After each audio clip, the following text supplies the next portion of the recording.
هل تصلي وتصوم وتتصدق، لكن قلبك لا يتحرك؟ دمعتك لا تنزل؟ لم تعد كما كنت؟ في هذه الحلقة حوار بين محمد وأحمد عن لحظة نعيشها كثيرا. طاعات بلا روح وعبادة بلا دفء.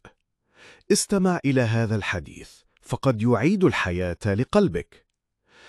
أخي محمد، أريد أن أخبرك بأمر يزعجني كثيرا.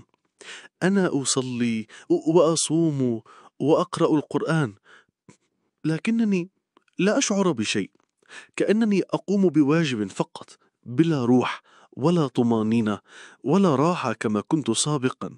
أشعر بك تماما يا أحمد. كثيرون يمرون بهذه الحالة.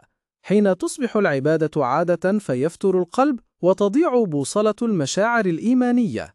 كنت أبكي عند سماع آية، واليوم أسمع وكأن شيئا لم يكن. القلب يا أحمد إذا ابتعد يبقى الجسد وحده يعقد، ولذة الإيمان مثل النور إن لم تغذه ينطفئ. لكنني أعبد وأصلي وأقوم الليل، ما الذي ينقصني؟ ينقصك الخشوع، ينقصك أن تراجع نفسك بصدق لتعرف أين التقصير وما هو الذنب الذي يمنعك من الخشوع. ينقصك أن تكون في الصلاة مع الله لا فقط واقفا أمامه.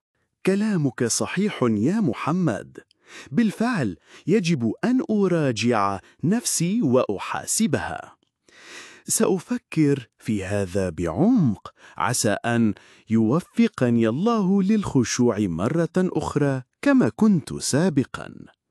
تذكر دوما أن تدعو في سجودك وقل: اللهم أعد إلي قلبي، اللهم يا مقلب القلوب ثبت قلبي على دينك. بارك الله فيك أخي محمد، أنت خير صديق. إلى هنا نكون أنهينا حلقتنا لهذا اليوم. أتمنى أن تنال إعجابكم.